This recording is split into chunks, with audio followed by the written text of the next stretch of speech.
Listo, pues muchas gracias a todos por conectarse. Bienvenidos y gracias por acompañarnos.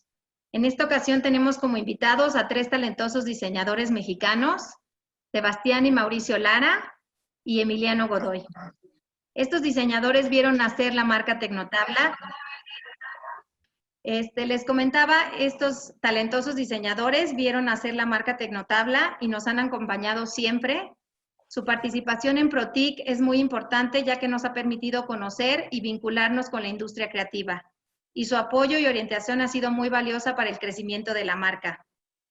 En esta ocasión ellos nos hablarán sobre el proceso creativo, qué hacen y cómo le hacen cuando inician un proyecto, los retos de trabajar a distancia y en equipo, pero sobre todo cómo hacer que las cosas fluyan y sucedan y al final se conviertan en proyectos muy exitosos.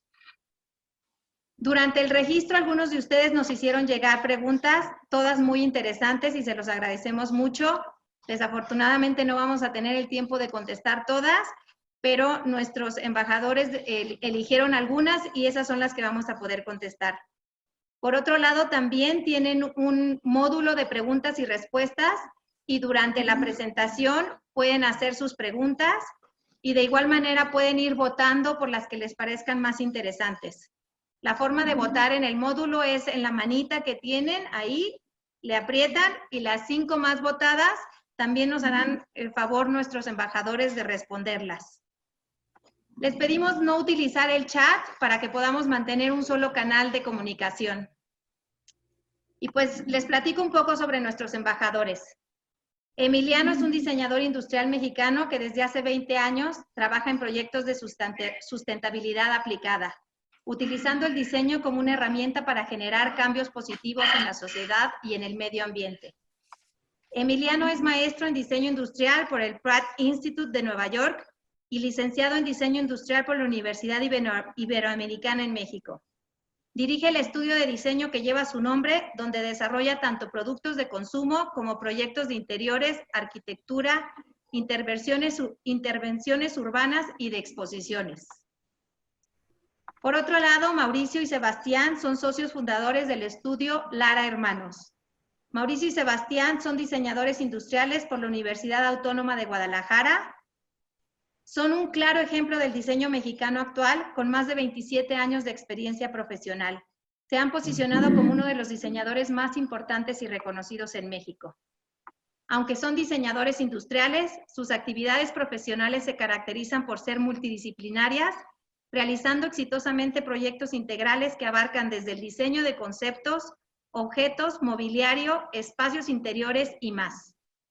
Nuevamente les agradecemos a nuestros espectadores y a nuestros invitados y panelistas por haberse conectado y les dejo la palabra a ellos. Buenísimo. Gracias. Muchas gracias, bienvenidos. Qué padre que organicen esto. Muchas gracias Tecnotabla, ProTIC y demás por invitarnos. Y les queremos platicar un poco de manera rápida las colaboraciones que hemos tenido y cómo hemos trabajado, para así dejar espacio a esas preguntas y respuestas del final. Entonces, bueno, ahí vayan anotando las que se les ocurran para también poder votar y ver cuáles contestamos. El proyecto, digamos, a la plática le llamamos el diseño, como la idea de enseñarles realmente cómo fue este proceso. Y la colaboración con Tecnotabla inició literal desde que estaba iniciando Tecnotabla. Nos contactaron un poco como asesores para preguntar cómo veíamos el proyecto, cómo presentar sus productos y demás. Y en esas pláticas iniciales nos dimos cuenta de un área de oportunidad que estaba muy bien. ProTIC, que es la empresa que inició Tecnotabla, digamos, pues es una empresa que inició en México con capital mexicano, emprendedores mexicanos, plantando bosques en México, y decidieron instalar esta increíble planta en Tabasco, que es una planta, pues, una maravilla de la tecnología que funciona en Tabasco para convertir bosques de eucalipto certificados en tablero, y donde también hay una planta de cogeneración eléctrica, y es realmente un proyecto increíble. Lo único que no era mexicano en todo esto eran las melaminas. Y entonces nosotros como que invitamos de alguna manera a Tecnotabla a decir, bueno, ¿qué pasa si las melaminas también las diseñamos en México? Y ahí arranca un proceso en el cual eh, decidimos hacer dos colecciones, una diseñada por mí, otra por Sebastián y Mauricio, y, y seguir todo ese proceso. Y ese proceso nos llevó a pues, decidir qué tipo de productos tenían que ser, cómo iban a combinar con el resto de las melaminas en el catálogo de Tecnotabla, qué tenían que aportar y cómo tenían que ser diferentes. Nos llevó a Cataluña, al lugar donde se hace propiamente la melamina y a como acompañar en todo este lanzamiento y en las aplicaciones. Entonces, lo que les queremos contar es cómo inició esto. Ahorita verán algunas fotos de eso y después algunas colaboraciones específicas más a nivel de mercado y de aplicaciones, ¿no? Entonces, si quieren, no sé, Sebastián, tú platicas un poco lo de España, ¿no? Sí, sí, sí, ahorita nos va a compartir la pantalla Mauricio con la presentación y estamos. Ya está lista, ¿no? Sí, ya está bien. Súper bien. Ok. Bueno, pues primero que nada, pues estuvo increíble el hecho de participar con Tecnotabla, estar en este lugar en España donde fabrican el papel, que tiene una tecnología muy similar a la imprenta de un periódico, en el cual se graban los cilindros, y teníamos que hacer un diseño que sea fácil de reproducir en este papel para poder impregnar después las melaminas. Entonces estuvo pues muy rico el proceso, porque casualmente Emiliano y tanto Mauricio como yo trabajamos dos colecciones que iban a ser tratadas a partir de un trazo a mano. Entonces déjame ver, porque no sé si no estoy viendo la presentación yo. Pero sí se ve la presentación. Sí, pero no la veo yo, entonces déjame nomás.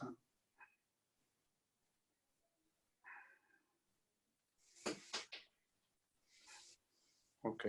Si quieres, platícales tú, Mau, de la Sí. fábrica, lo que me Claro. acomoda yo. Buenos días. Muchas gracias, Tecnotabla, por hacer este tipo de eventos para compartir lo que llamamos en esta conferencia el diseño del diseño, como en la parte de atrás, lo que la gente normalmente no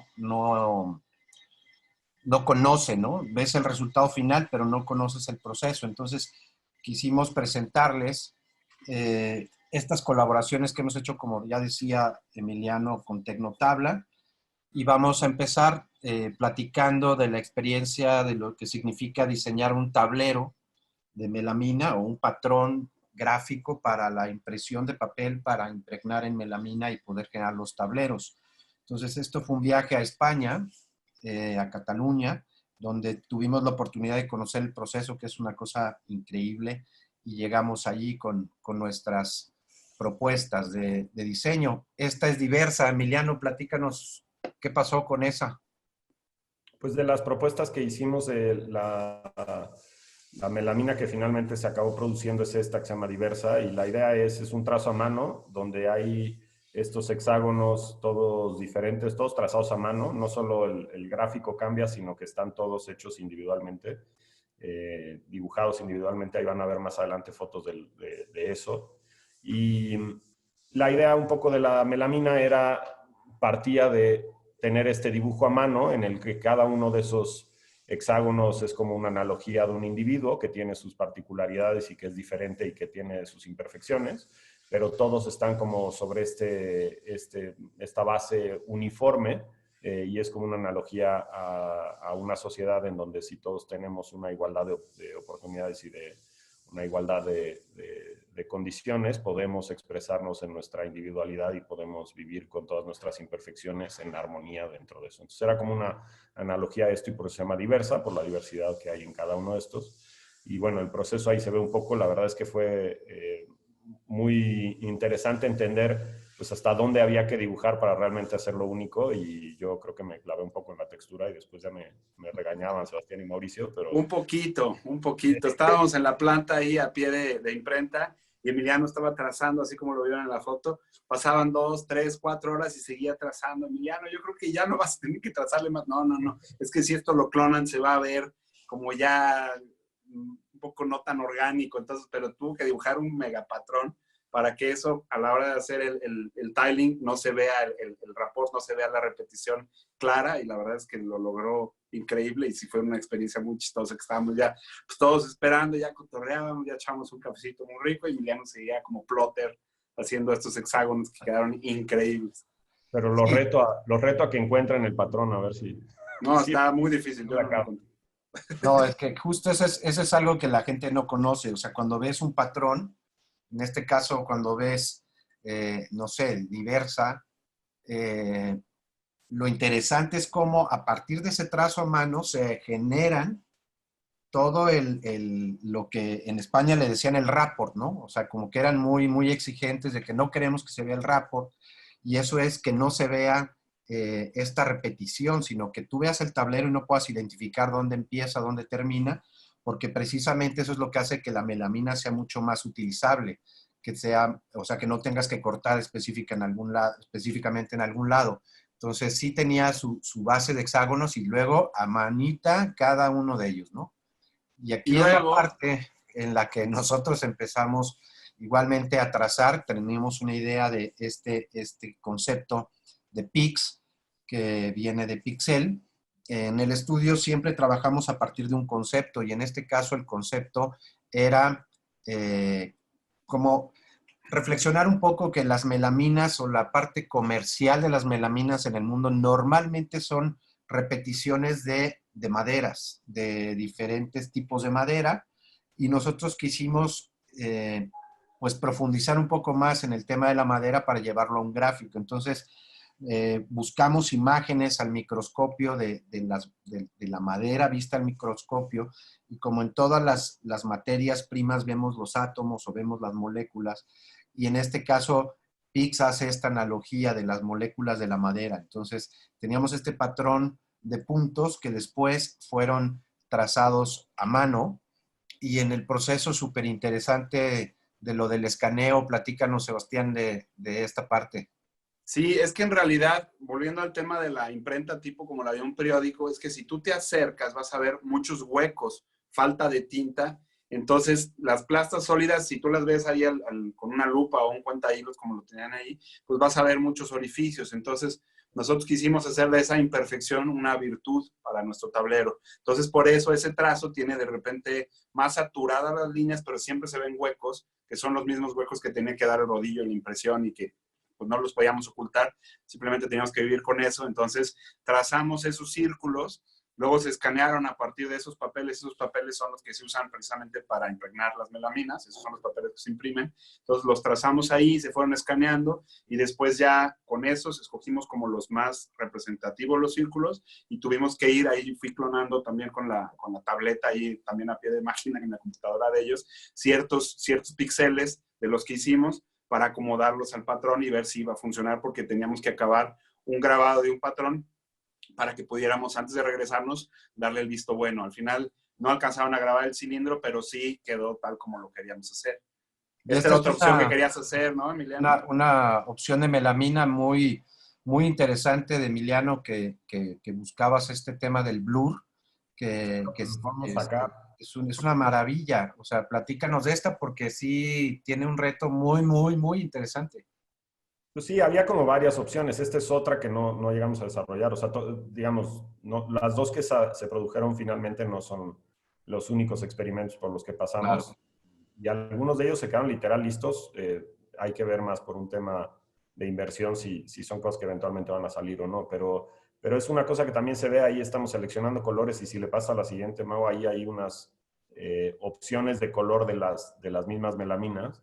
Pero pues lo que hay que entender es que es un producto industrial en serio, es decir, son sacar un color nuevo de esto, o inclusive si se fijan en lo que está pasando, en algunas de las opciones, en una de las opciones tanto de PIX como de Diversa, en realidad son dos desarrollos diferentes, porque hay en uno donde la tinta es digamos que la línea, y en el otro donde la tinta es el contenido. Entonces en realidad son dos desarrollos con dos tipos de cilindros diferentes. La inversión para sacar cada una de estas cosas son miles y miles de euros, y hay no solo eso, sino que hay que producir unas cantidades mínimas de papel y de impregnación de melamina y demás que implican que pues por más que a mí me gustaría sacar 5 o 6 opciones de colores, es completamente inviable, ¿no? O sea, no hay una justificación de mercado para hacerlo. Entonces, un poco la discusión era qué colores sacamos. Eventualmente se escogieron algunos, después cambiamos uno ya un par de años después en el mercado, pero hay una realidad como de inversión industrial detrás de estos productos masivos que también es ineludible, ¿no? No, y que algo que es importante mencionar es que estos diseños también se comercializan de manera internacional, ¿no? Claro. O sea, que hay un mercado internacional, entonces también la elección de colores y tal, pues sí tienes un punto un poquito más complejo para poder sacar una opción al mercado que pueda ser bien recibida en diferentes lugares del mundo. Aquí estamos viendo ya el trazo elegido por nosotros, en el que teníamos las gamas de colores, es decir, el negro, el gris y el blanco, dado simplemente por la apertura del trazo de la línea. Y luego ya estas impresiones o muestras de impresión digital pegadas en unos tableritos para ver cómo funcionaban, ¿no? Esto es lo que platicaba Emiliano de la fábrica, que pues ahí dijimos que era como la fábrica de la peli de Monsters, Inc., ¿no? Donde están estos grandes cilindros que la verdad no recuerdo la medida de estos grandes, pero creo que son como más de 2 metros, más de 2 metros 50. Y hay una máquina automatizada que busca cuál es digamos, el diseño que está grabado en las paredes del cilindro para poderlo seleccionar y llevarlo a la rotativa, porque finalmente, como decía Sebastián, es un proceso de impresión en una rotativa en el cual el cilindro está grabado, recibe la tinta, el papel pasa, se impregna y sigue corriendo de una forma espectacular y como en la película de Chaplin de tiempos modernos, que no para. Incluso nos tocó ver cómo un patrón de los que tenían ellos de madera, estaban estos expertos en color revisando en diferentes momentos la producción porque no puede variar el tono. Entonces, arrancan un pedazo de ese cilindro y lo llevan con la muestra original para poder ver si realmente están en la misma gama. La verdad que la responsabilidad de la homologación de todo el lote son los ojos de estos expertos, que es admirable su trabajo, ¿no? Y ahí está un microscopio digital, ese es el grabado del hueco para que ahí en esas oquedades como ojivas quede la tinta. Al final de cuentas, eso solamente estamos viendo uno de los procesos que habíamos hecho antes de los diseños que eran puras líneas, como líneas un poco curveadas hechas a mano, y ese era el interior de una de las líneas. Entonces, en esos huequitos es justamente donde puede quedar la tinta y en otros donde quedan puntos blancos. Entonces, por eso era muy importante sacar el mayor provecho a ese sistema de producción, ¿no? Y se fijan, el cilindro que está arriba tiene la impresión grabada de alguna textura de alguna madera. Entonces, sí, donde está el cursor ahorita. Así es. Y el otro que se ve tornasol es impresionante cómo se ve, porque son puras rayitas que le hizo el láser al cilindro. Entonces, por eso se ve como tornasol, un sólido así metálico, impresionante. No, estábamos como niños en juguetería, ¿verdad? Todos súper divertidos ahí. Sí, ahí está uno de los cilindros de muestra, donde ya se estaba revelando o grabando, ¿no? Y luego lo que comentaba hace rato Sebastián, la revisión con este cuentapuntos para ver los poros. Ahí se ve la fotografía donde está el cuentapuntos. Entonces, sí se logra poder disimular el proceso. Entonces, como diseñador es muy importante conocer el proceso de quien va a fabricar cualquier diseño para poder adaptarte a la tecnología que el cliente tiene y poder dar el mejor resultado, porque si quisiéramos hacer plastas, pues se iban a ver necesariamente con puntitos. Entonces es como diseñador tienes que conocer sus procesos, conocer las necesidades del cliente y buscar que tu diseño se adapte a eso y no que la fábrica se adapte a tu diseño. Correcto. Aquí son muestras de papeles. La elección de tono. Estábamos muy contentos de que ya habíamos elegido uno. Hay que mencionar que durante 3 días que nosotros estuvimos haciendo esto, Emiliano seguía dibujando hexágonos. No es cierto, pero bueno, ya le tocó su café aquí. En la foto aparece Jordi, el de atrás también se llama Jordi. Sí. Y el que está en la otra foto también Jordi. Creo que no contratan a nadie que no se llame Jordi ahí. Y el operador ahí atrás creo que también se llama Jordi. Sí. Jordi.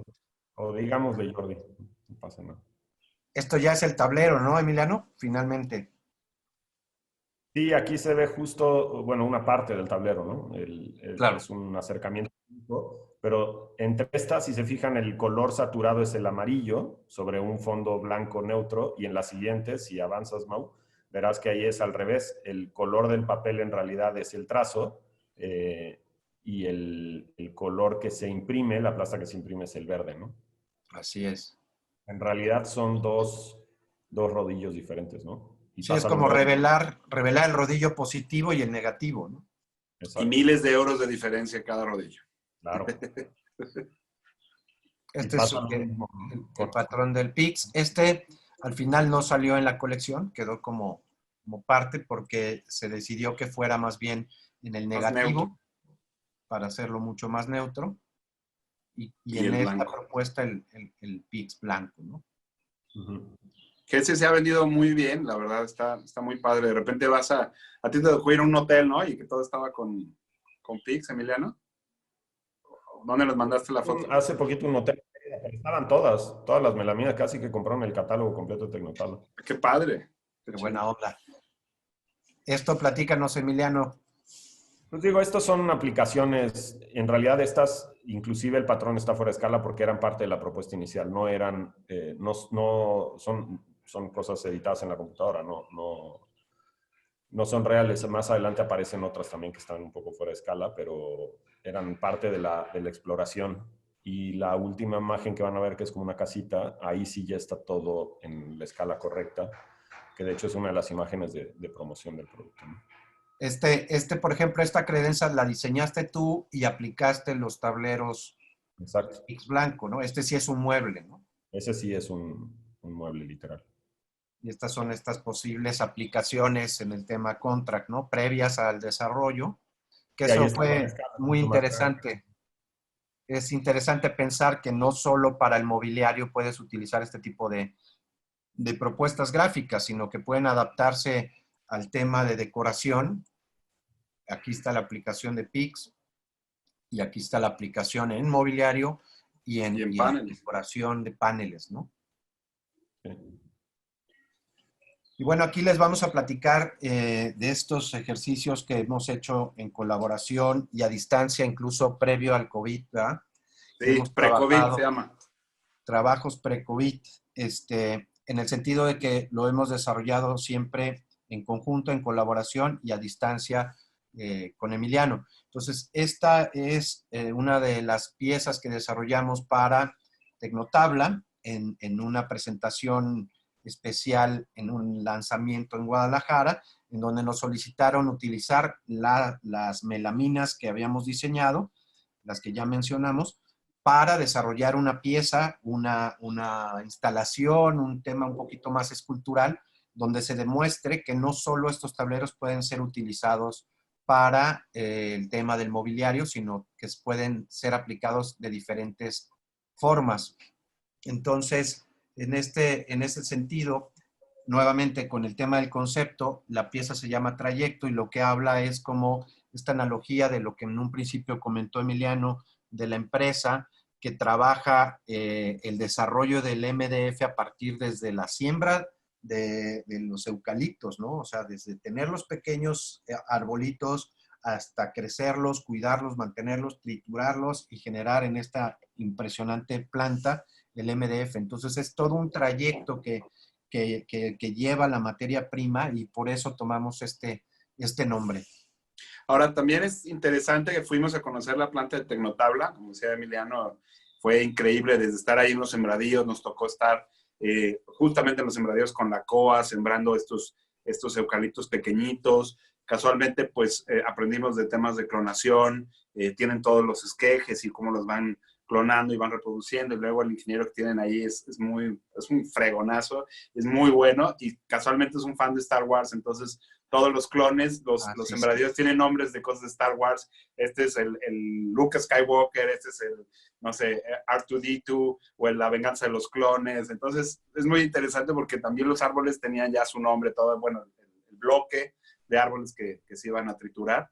Y también capacidad de demanda que tiene la planta para estar produciendo el MDF, incluso con todo lo que genera, no son desechos, genera energía, que es energía que le vende después a demás personas, entonces una planta autosustentable, es muy interesante. Veíamos esta máquina de boratroncos, pero igual veíamos a una persona con la que hablamos en los arados: oye, ¿cuántos árboles siembras diario? Pues no sé, sembraré como tantas líneas. Oye, pues ¿cuántas líneas? Sacas el cálculo, son 2,000, 3,000 árboles diarios. Dices, bueno, pues entonces sí van obviamente sembrando lo que van cosechando, incluso van sembrando de más, ¿no? Que está súper interesante.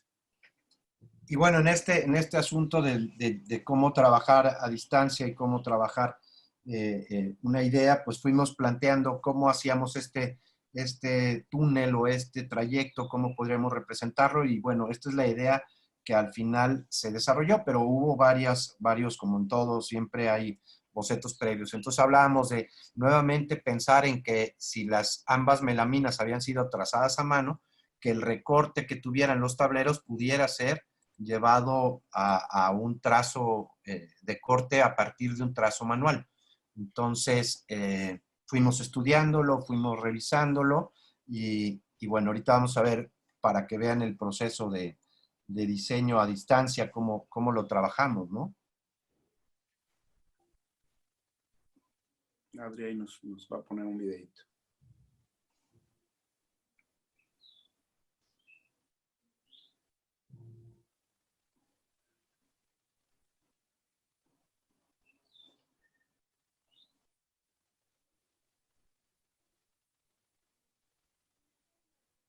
No se escucha, Adri.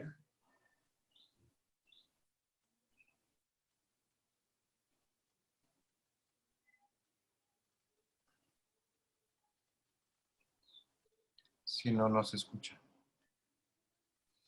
Digo, en realidad lo que podemos ir es platicando un poco de Claro. esto. Hay una cosa que es muy interesante, porque Mauricio y Sebastián desde, ¿qué fue? Hace 2 años ya, ¿no? Decidieron que su despacho iba a trabajar a distancia.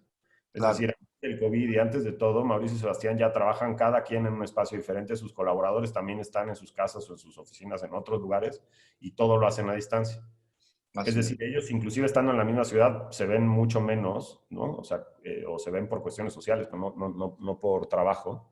Así es. Mientras que, bueno, yo estoy en otra ciudad, pero inclusive cuando desarrollamos esto y cuando desarrollamos la otra pieza que van a ver ahorita, en una de esas Mauricio estaba en Colombia y luego yo estaba en Monterrey, o sea, todo siempre ha sido a distancia. Y un poco lo que ese video ejemplifica es que muchas veces nuestras sesiones eran entre chat de WhatsApp con el teléfono en conferencia o con videos por Skype o compartiendo pantalla por algún lugar. Y hemos estado en esta misma mecánica que ahora todos estamos viviendo pre-COVID desde hace ya 2 años o más, ¿no? Sí, y es chistoso porque te decían, ¿cómo le hacen con los colaboradores? Pues todos los teléfonos tienen un iconito verde, ¿no? Le puedes descargar el WhatsApp y ya con eso, o sea, al final de cuentas, pues tienes muchísimas opciones. Y ahí justamente estábamos diciendo que si la broca iba a entrar por el lado externo, que si por dentro, cómo iba a programar Emiliano. Ya ¿Perdón? tiene audio. A ver. Creo que vale la pena que lo escuchen. A ver.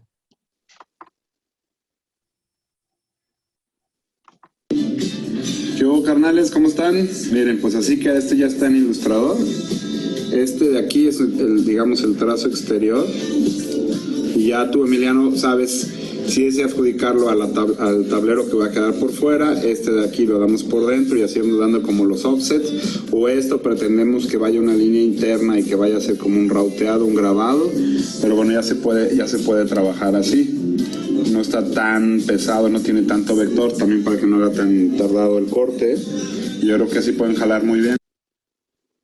Y bueno, pues así eran nuestras juntas. Lleno de esos. O sea, nuestro chat está lleno de esos dibujos y fotos y videos comentados y demás, porque pues así es como así es como nos comunicamos entre nosotros y eventualmente todo esto llegaba a Tux, que es este despacho del que yo soy socio, pero hay mucha más gente, donde no soy ni el más inteligente, ni el más importante, ni el más guapo, pero digamos, llegaba también de esta manera. O sea, nuestros colaboradores en Tux también recibían los videos y decían, ya entendí qué tienen que hacer, o ya, a ver, explícame esto, no lo entiendo, y de la misma forma, ¿no? Entonces, creo que de alguna manera ahí veo que estaban preguntando retos del diseño después de la pandemia de COVID. Pues creo que los retos son son entender que la colaboración no depende de la herramienta, ¿no? O sea, finalmente no es, o sea, un buen perico donde se es verde, ¿no? Oye, Es más un Emiliano, tema de poder... no es la flecha, es el Cuéntame. indio, ¿no? Exacto, tal cual. Es, digamos, la muestra sí se ve, ¿no? La presentación sí. Sí. Ok, Sí. esto es como el corte que va al fondo de los tableros y luego se sobreponen todas las demás piezas. Es un trabajo que, pues, sí, pareciera muy sencillo, pero Emiliano, tienes los datos de cuántas piezas diferentes fueron, ¿no? No. La verdad es que ya me olvidé, pero sí me acuerdo que fueron, no me acuerdo cuántos cientos de horas de máquina, 800 horas de máquina, una cosa por el estilo, 5,000 horas de ensamble, una locura de trabajo. Sí, y al final, bueno, aquí en los bocetos especificábamos qué puede ser si los cortes van arriba, van abajo, si jugamos con figura fondo, un tablero va por arriba, va por abajo. Estos son bocetos que nos mandaba Emiliano de ya Tux ya sabe cómo le va a hacer y ya vimos cómo podemos solucionar que haya estos 3 niveles sin que rebasemos el espesor específico de la primera Y melamina. sin pijas. Oh, no, Sí, bueno. todo armado. Esta es la elección de los colores con los que íbamos a jugar en esta pieza, el negro, el pix blanco y el gris claro, perdón, el pix negro y el gris claro. Y bueno, y nuevamente bocetos, ¿no? Pues cómo puede funcionar a partir de estos tableros cortados, que también otro reto es importante mencionar, que esto lo fabrica Tux con la maestría que los caracteriza, en estos sin clavos, desarmable, transportable, bla, bla, bla, y luego se iba a instalar en Guadalajara y posteriormente en el abierto mexicano, ¿no? Y ahora, parte también del concepto de la pieza y algo de la solicitud que siempre nos hizo Tecnotabla es que es una pieza que les abra la mente a la gente que lo vea sobre el uso de los tableros. Y eso fue muy interesante porque no es una aplicación normal de un tablero con tantos recortes. Una gente en su sano juicio no haría una pieza así. Pero lo interesante fue cómo lograr estas texturas y este trayecto, este túnel que genera, nosotros le decimos momentos de Instagram, ¿no? Al final de cuentas, todo el mundo se tomó la foto, es una pieza muy retratada, muy vivible, que sacaban videos de repente, entonces se veía cómo va avanzando, o de fuera, o la gente se ponía la selfie. Entonces, pues a ellos, como empresa, les funcionó mucho que se quedó en la mente de la gente y también en sus cuentas de Instagram, ¿no? Que era como un poco esa provocación a que lo ves y, ¡ay, qué padre! Saco la cámara, ¿no? Y esto, por ejemplo, lo que hablábamos del trabajo en colaboración y a distancia, son fotografías del proceso, donde con algunos objetos 100% orgánicos, como es Emiliano, nos presenta la escala, ¿no? Con un plátano que después se come, pero que es muy congruente con su pensamiento de la sustentabilidad, ¿no? Y de Y ahora, avanzada, porque después en Art Basel rompe Eso fue esquema, todo. Emiliano ya La lo verdad es hacía. que Jimena Cintrón, que es parte de Tux, fue la que tuvo esa innovación del plátano y después se la copiaron en Art Basel en Miami. Yo no sé claro, si va a exigir claro, derechos. claro. Sí, por supuesto. Pero bueno, aquí era muy importante y cómo también es divertido comentar cómo a partir de estos ejemplos de escala puedes darte cuenta del tamaño, ¿no? Y decir, ¿sabes qué? Si lo hacemos tan pequeño como el lápiz, pues van a ser mucho más cortes, quizás tenemos que cambiar la escala. Entonces te ayudas de este tipo de herramientas tan sencillas en un proceso, ¿no? Esto ya es Sí, ¿no? empezando a armar, ¿no? Los tableros, los recortes y luego ya cada una de las piezas, ¿no? Rompes. Y eso sí es importante mencionarlo, ¿no? El tema de que por los recortes y las ranuras no se excede, es decir, no es uno más otro, sino en el caso, por ejemplo, el fondo es este claro y el negro está en el mismo paño, solamente las piezas que tienen el diseño del PIX son las que están sobrepuestas, pero no con la medida completa, sino están metidas en una ranura como lo mostraba el boceto. Y esto ya es trayecto en el Munal, esta pieza, que la gente podía caminar y, como decía Sebastián, tomar fotografías. En Guadalajara, que se presentó en un espacio cerrado, había una proyección de luz que generaba unos juegos de sombra, de luz y sombra súper interesantes de esta pieza, que en Munal no se logró, pero que por el espacio era una cosa increíble poder tener esta pieza en el espacio del Munal, ¿no? Igual está cortado el techo, en el piso hay un trazo, y cómo estos objetos pueden convivir en un contexto como el Munal, adaptándose perfectamente a esto, ¿no? Por aquí ahorita Adriana nos va a compartir un video, lo que decíamos, ¿no? Del piso con el mismo trazo, para que la gente pudiera caminar.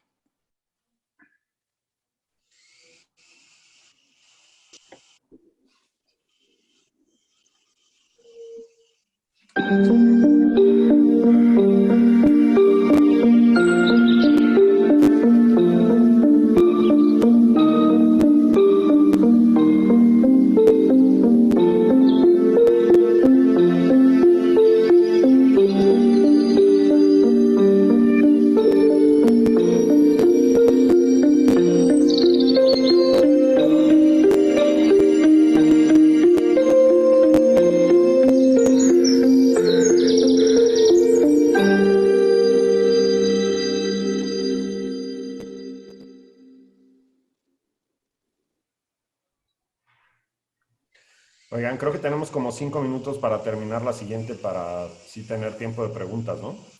Adriana, señor. aquí nos corrige un error. Sí, exacto. Si nos podemos ir un poquito más rápido. Claro. Este es el segundo desarrollo en el que nos invita Tecnotabla a desarrollar una pieza especialmente para esta presentación en Guadalajara, en el exconvento de Santa Teresa.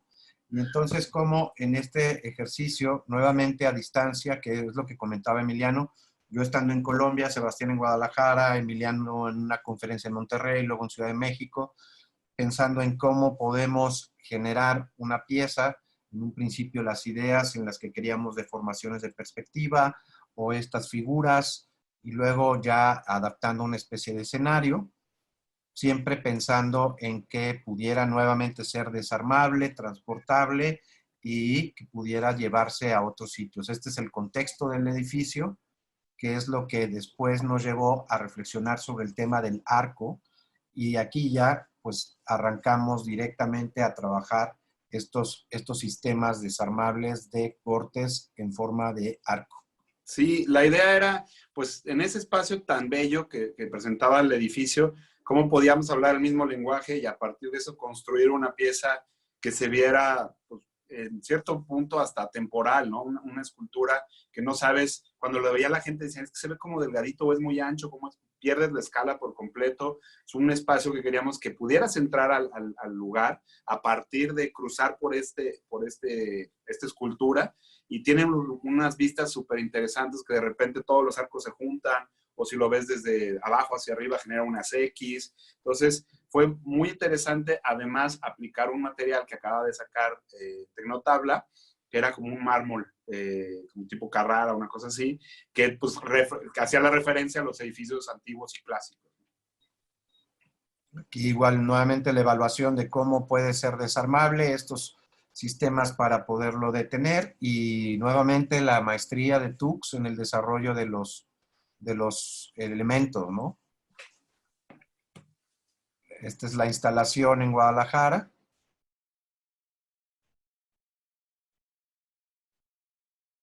Y luego ya la pieza en el exconvento, en el contexto del exconvento de Santa Teresa, cómo conviven estas figuras, estos arcos, a través de el juego de intersección de estas figuras, ¿no? La pieza montada en Santa Teresa, y luego la invitación para llevarlo al Abierto Mexicano de Diseño en el Munal. Que ahí fue impresionante cómo lucía y cómo hacía este match con los niveles del Munal, y aparte el espacio que nos tocó pues fue súper interesante, y la verdad estuvo muy buena respuesta. La gente la fotografió mucho, la caminaban, estuvo muy padre, la verdad. Y luego pensando, no sé si quieras agregar algo, Emiliano, estás en silencio. Ya, ahí No, estás. todo bien. Okay. No, en realidad lo que iba a decir es que sí, de las cosas del abierto de esa edición fue de las cosas más fotografiadas, ¿no? Sí. A pesar de que no era necesariamente como la intervención más cara o de más inversión, pero sí en redes estuvo como en fuego, así en llamas. Y incluso hubo por ahí una invitación que al final no, por cuestiones políticas internas del museo no se logró que se quedara, ¿verdad?, más tiempo, pero la intención era esa, que la pieza pudiera permanecer más tiempo ahí. Sin embargo, después se gestionó y logramos ponerla en el TEC de Monterrey, en el campus Ciudad de México, una instalación temporal en la universidad para que pues la viera más gente y que los chicos también, estudiantes, pudieran aprovechar para poder pues fotografiarla, incluso aquí dibujarla, etcétera, ¿no? Entonces, es muy interesante cómo esta pieza que originalmente iba a ser pública para la exposición se lleva a diferentes lugares. ¿Perdón? Estás Sí, en que silencio. inclusive justo eso, ¿no? Estaban usándola para dar clase, para hacer clases de dibujo, para entender cosas de ensambles y de materiales. Así es. El universitario pues tiene otras ventajas. Y después se llevó a la exposición esta del MEM industrial como parte de la escenografía. Ya en una versión más chiquita, ¿no? O sea, se instaló Claro. más pequeña. Que eso fue lo padre de este módulo, que al final de cuentas se pueden hacer 2, 3 o cientos, ¿no? Eso es muy interesante de esta pieza, que también se puede replicar, incluso se rompe algo, fácilmente se puede reparar y meter otra pieza, otro panel, sin ningún problema. Y bueno, pues llegamos a la conclusión de esta presentación como para poder entrar de lleno a la serie de preguntas, ¿no? Así es, muchísimas gracias. Súper, Gracias. súper interesante. Y pues sí, si quieren empezamos con las preguntas que nos hicieron durante el registro. Sí. Okay. La primera es, ¿qué los inspira para iniciar un proceso creativo o cómo es su proceso creativo? Bueno, creo que podemos explicar a partir de un esquema que tenemos, pero que finalmente no es exclusivo de nosotros, sino que se refiere a cómo los seres humanos procesamos las ideas y cómo a partir de ese proceso llegamos a tomar decisiones. Nosotros lo tenemos desarrollado a partir de este esquema que es muy sencillo, en el cual en esta espiral siempre se arranca a partir de un problema que puede ser encontrado, es decir, yo detecto que hace falta tal cosa o qué tal si hubiera tal. Entonces naces con este problema y entras a un tercio de este espiral en el que necesariamente tienes que empezar con una investigación, toda la información de qué hay en el mercado, qué no hay, qué tecnología, etcétera, etcétera. Después analizas esa información y después tomas una decisión. Si se fijan, no son círculos concéntricos, sino es una espiral que cada vuelta te vas acercando más hacia la solución. Y una vez que tomas una decisión, inmediatamente o necesariamente tienes que volver a entrar a una etapa de investigación, tomar análisis de esto y tomar una decisión para irte acercando al centro, ¿no? Emiliano, no sé si bien por ahí. No, creo que es, como dices, es una imagen muy clara de un proceso que de una u otra manera hacemos todos, ¿no? Creo que hay diagramas mucho más complejos y que ponen 20,000 etapas adicionales y demás, y ahora con el design thinking los diagramas se han vuelto como una especie de necedad de hacerlo a ver quién lo hace más complejo, pero en realidad la base es esta, es decir, necesito información, necesito entender la información, analizarla, sacar algunas conclusiones, probarlas y volver con base en el conocimiento que se genera de esas conclusiones y de esas pruebas, volver a hacer el proceso, ¿no? Sí, conforme Creo más... Lo único que diría adicional es entender que investigación no es solo búsqueda de información externa. Investigación también es probar un prototipo. Investigación también es hacer un ensamble y ver si funciona. También es ir a hacer un test con el mercado. O sea, investigación es la búsqueda del conocimiento y después viene el análisis de eso, ¿no? Claro. Y otra cosa que dicen, ¿cómo se inspiran? Pues es que en realidad no es que te patee la musa, sino que te encuentra trabajando, te encuentra pensando en el problema, investigando, entonces empiezas a abrir tu mente, a ciertos canales o te prende algún foco, ¿no? Que nos decían, ustedes ven muchas cosas en la calle o se inspiran de muchas cosas de México o de, pues es que en realidad si tienes el radar abierto y estás buscando, no sé, pasa en el caso hasta cuando vas a comprar un coche, ¿no? Que estás buscando cierto modelo de coche y te das cuenta que hay miles de coches de esos en la calle y no te habías percatado. Es lo mismo, pones tu radar abierto a alguna solución y de alguna manera va llegando, lo analizas, generas tus conclusiones y sigues trabajando. Sí, y que finalmente la pregunta, pues nosotros la estamos resumiendo en esto, pero en ese sentido siempre en todos los ejercicios de diseño, pues tiene que haber un concepto, tiene que haber un objetivo claro para poder toda esa información y todas esas pruebas y toda esa investigación que comentaba Emiliano estén enfocadas a un resultado que esté basado en ese concepto que es lo que tú estás buscando, ¿no? Es muy difícil que alguien llegue y te digan, vas a hacer esto, ¿no? O sea, no puedes llegar a hacer esto. Y en los años que estuve, en 11 años en la academia, era muy, muy interesante que es más importante generar la pregunta y buscar las respuestas a que como profesor tú des las respuestas. Es decir, que te pidan, o cuando yo estudiaba te decían, van a diseñar una mesa. Entonces, esa ya es una solución. Ahí ya cortan toda la parte que puede ser previa a esto y a lo mejor la solicitud debería de ser, necesitas solucionar el tema del trabajo y el trabajo lo vas a desarrollar ya cada quien, pues a lo mejor no es una mesa, es un respirador o es un sillón. Sí, un sillón o algo en las piernas para poder trabajar.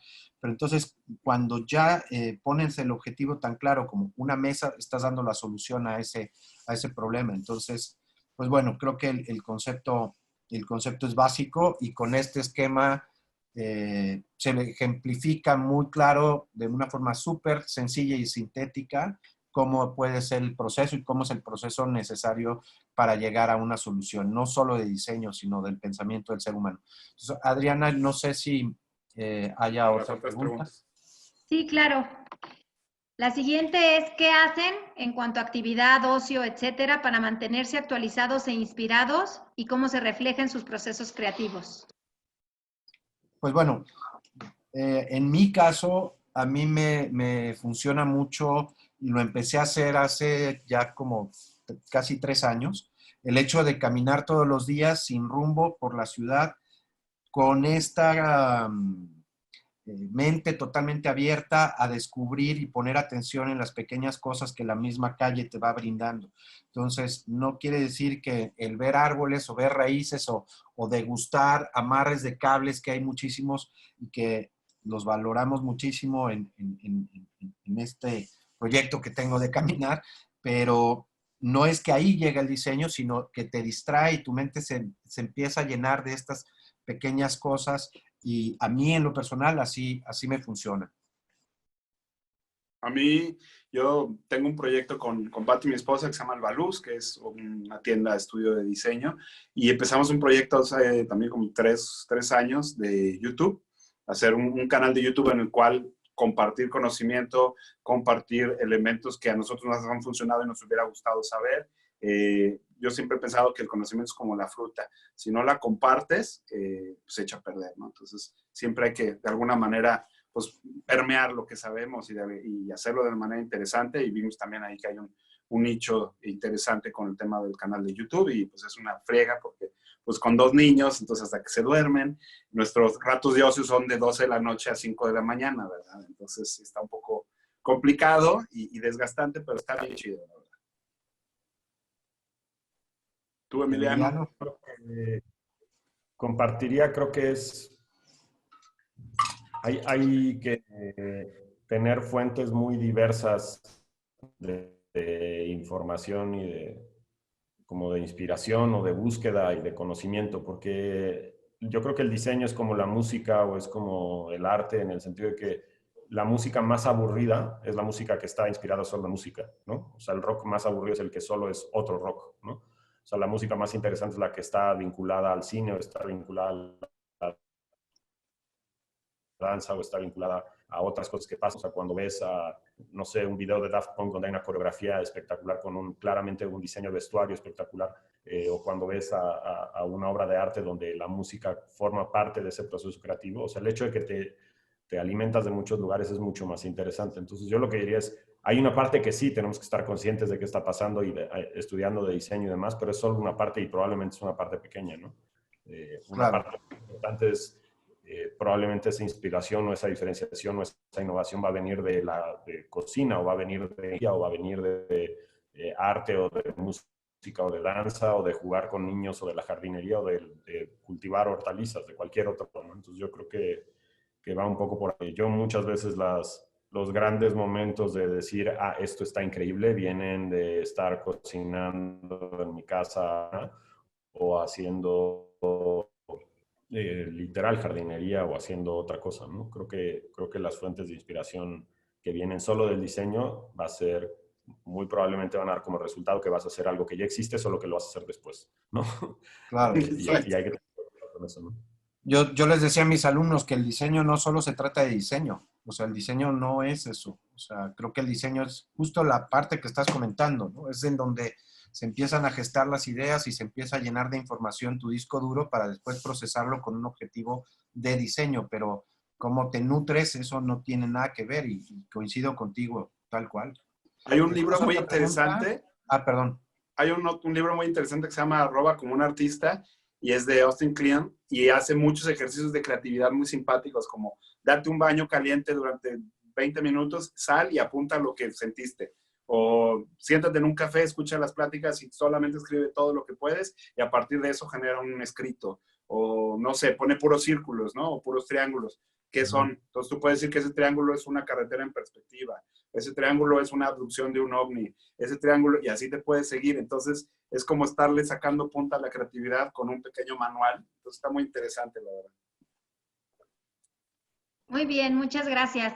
Sebastián, en el módulo de preguntas y respuestas nos preguntan cuál es tu canal de YouTube, si puedes compartirlo. Es muy sencillo, pones Albaluz con V y con Z, Albaluz, y luego dice Patricia y Sebastián Lara. O sea, lo encuentras fácil. Perfecto, gracias. Super. Vámonos con la siguiente pregunta. ¿Cómo hacer que el diseño no sea fomento de la era del consumismo y lo desechable? Yo creo que hay que entender que el criterio tiene que ser diferente. Es decir, hay cosas que necesitamos consumir y consumir cada vez más. Creíble tener un consumismo de conocimiento y donde la gente se la pase todo el día consumiendo otras cosas. Y hay cosas que es indispensable desechar y hay que diseñar para desechar. Es decir, es mucho mejor consumir productos que están diseñados para tener un desecho digno y una biodegradación digna, que comprar productos como, por ejemplo, por decir una cosa, una silla de fibra de vidrio que cuando se rompa, aún así la fibra de vidrio va a permanecer con nosotros unos cientos o miles de años en el ecosistema. Entonces, el criterio no necesariamente es si es consumo o no es consumo, si es desechable o no es desechable, sino es cuál es el criterio que vamos a utilizar para evaluar si lo hicimos bien o lo hicimos mal. Y en ese sentido, yo lo que diría es, el diseño va a contribuir a cumplir los objetivos del proyecto. Si los objetivos del proyecto son correctos y tenemos un criterio claro de qué estamos tratando de lograr, entonces el diseño va a ayudar a cumplir con eso. Si el objetivo del proyecto es un cliente te llama y te dice cómo hago que los niños fumen más, pues entonces no hagas el proyecto. No hay manera que ese criterio genere bienestar. Entonces no lo hagas, ¿no? Y te dicen, oye, ¿cómo hago para hacer, no sé, de estas ridiculeces que ves, ¿no? O sea, como un empaque en plástico, un clamshell para vender plátanos individualmente. Pues tampoco lo hagas, o sea, no va por ahí, ¿no? Pero si te dicen, bueno, pues ¿cómo hacemos para generar este producto? Y dentro de tus criterios entiendes por ese proceso de evaluación y de iteración y demás, que lo mejor que puede pasar es que se deseche rápidamente y que ese desecho tenga un fin último correcto, pues entonces hay que hacerlo de esa manera, ¿no? Yo te diría que, digo, y no por echarle un cebollazo a Tecnotabla, pero justo para mí lo que me encanta trabajar con Tecnotabla es que mientras más usemos su material, más bosques se plantan en México. O sea, es un consumo en el cual mientras más consumo haya de ese recurso, hay más bosques en México. La situación forestal en México es un desastre y mientras más bosques logremos plantar y generar, mejor. Eventualmente esos bosques cada vez serán mejores y tendrán mejores características, pero no porque estén mal ahorita, sino porque hay un proceso nuevamente de iteración y de mejora continua. Entonces, el consumo no necesariamente es malo, sino lo que tenemos que entender es si los criterios de evaluación del proyecto son criterios con los que nosotros comulgamos, si estamos de acuerdo o no. Así es. Muchas gracias, Emiliano. Vámonos con la siguiente pregunta. ¿Qué cambios en el uso de materiales para la fabricación de muebles para el hogar, oficina y cocinas habrá después de ahora de la contingencia del COVID-19? Por ahí, Emiliano, comentabas de este uso de nuevos, no nuevos materiales, pero materiales que se pueden empezar a utilizar a partir del análisis de que son más higiénicos, ¿no? Por ahí podrías platicarnos algo, ¿no? Sí, yo, digamos, de lo que he estado viendo e investigando últimamente, hay algunas cosas interesantes. Hay algunos materiales nuevos.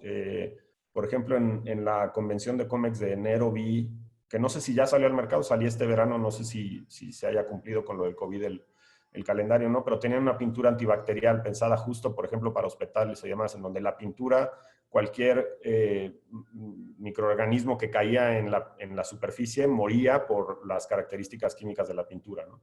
Lo cual está increíble, es un material nuevo que literal no estoy seguro si ya está en el mercado, asumo que sí o pronto.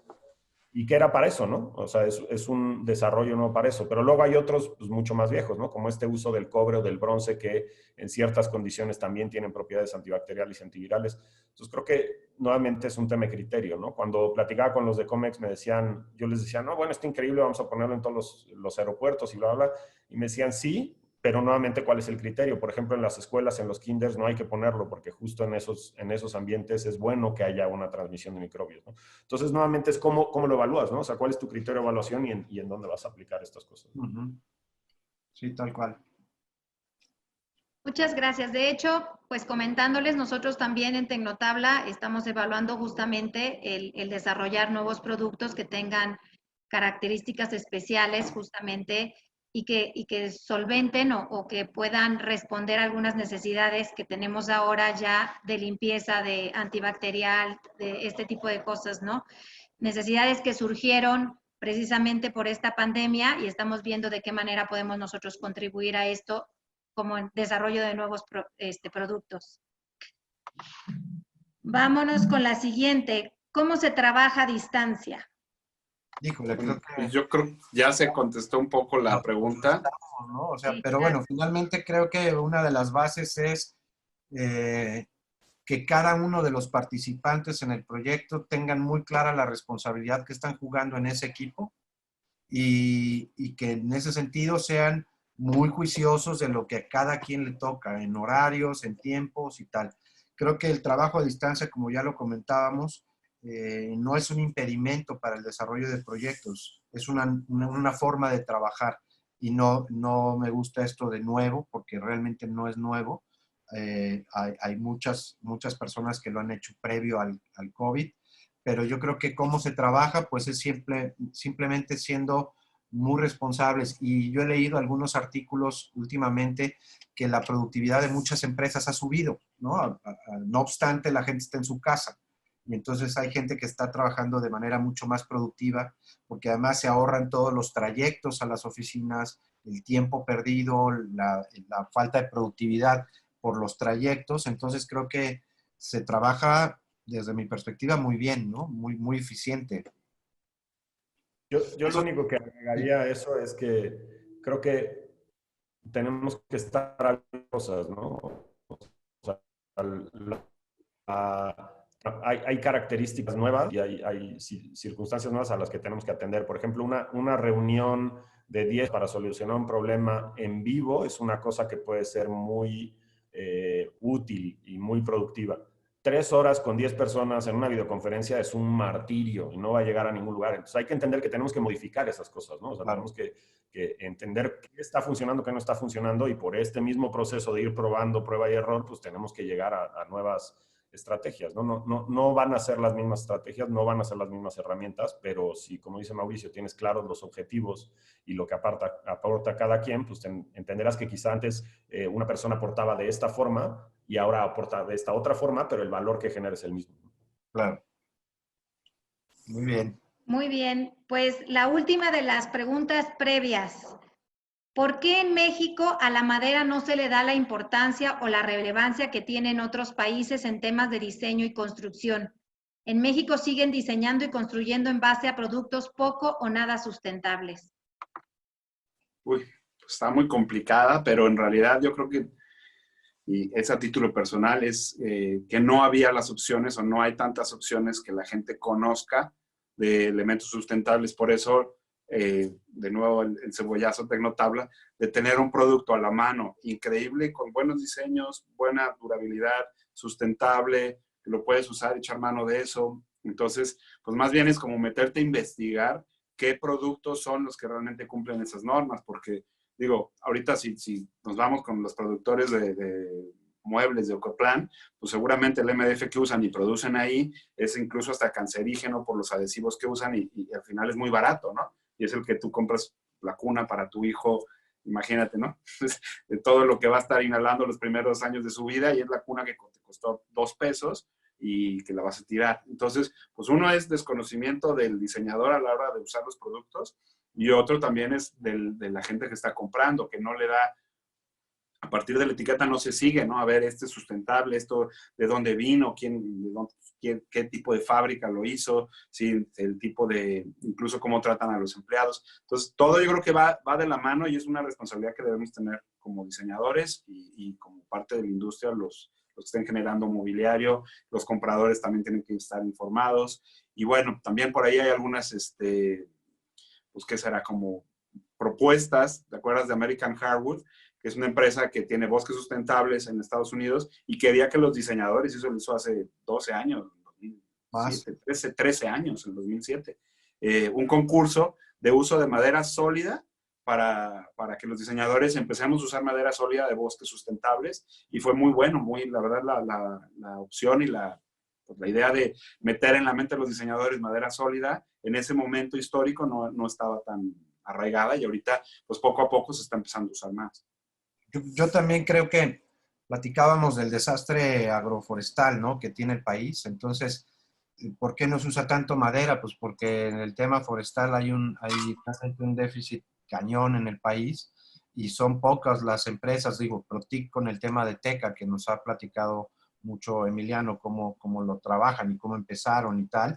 Son pocos ejemplos. Entonces, creo que también mi respuesta en ese sentido sería pues por ignorancia, ¿no? Una, porque no conocemos y porque si vas a una maderería no sabes si el banac, la caoba, de dónde viene, si es legal, si no es legal. Esas cubiertas de parota que están en las ferias del mueble, da una pena, o sea, las ves y más que darte gusto te dan ganas de llorar, de imaginarte el árbol de donde cortaron esa sección, porque seguramente no están sembrando parotas, seguramente no son bosques sustentables, están acabando con las parotas, están acabando con muchísima madera. De hecho, nos decía Emiliano que no hay parota legal, ¿verdad? En México.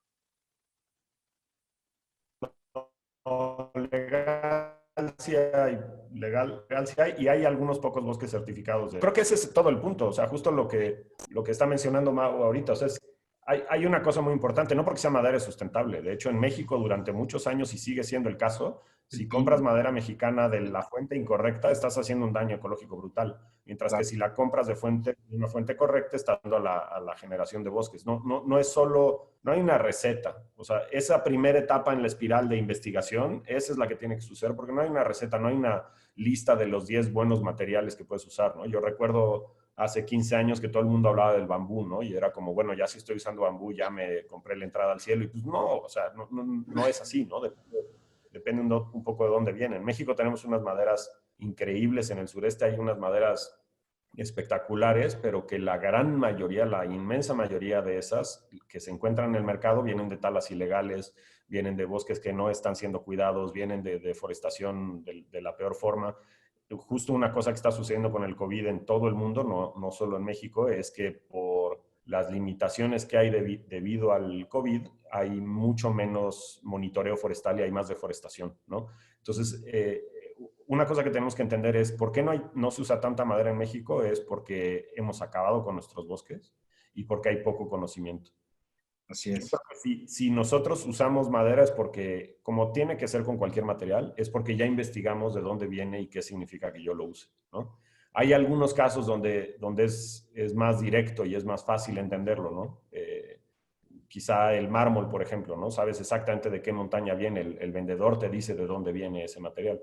Pero con la madera es un poco más complicado y hay que ser más cuidadoso. Si tú vas y compras Banac, por ejemplo, el Banac se puso muy de moda en México y es una madera africana que viene de una tala en unas condiciones terribles. La inmensa mayoría del Banac que se vende en el mundo y en México es una madera que no hay que usar. O sea, literal, hay que quitarla dentro de nuestro Catálogo mental. Exacto, dentro de nuestro catálogo mental.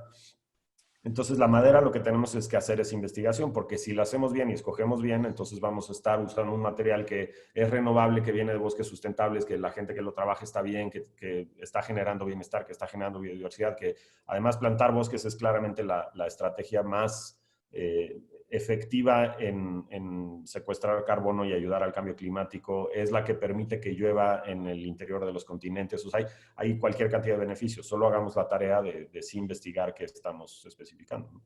Claro, en ese sentido es mucho más sustentable usar madera que usar otros materiales, ¿no? Sí. Tienen más beneficios, a pesar de que alguien comentaba de las fotos en lo de Protic, o de Tecnotabla, que cómo están triturando, la máquina tritura ramas, ¿no? Tritura troncos.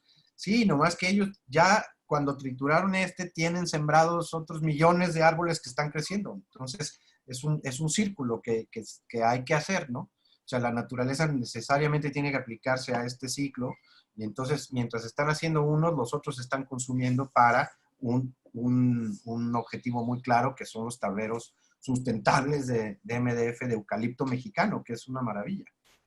No sé si tengamos otra pregunta. No, ya el tiempo se nos fue muchísimo.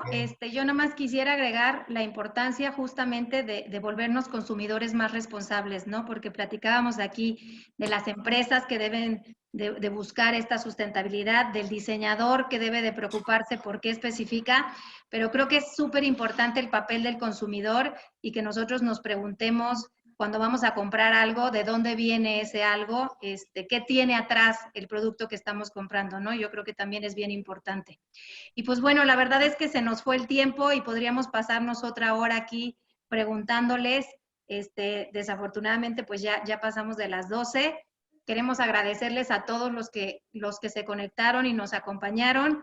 Agradecerles a Emiliano, a Mauricio y a Sebastián la oportunidad de platicar con ustedes. Siempre es un placer. Siempre se aprende mucho de ustedes y se los agradecemos mucho.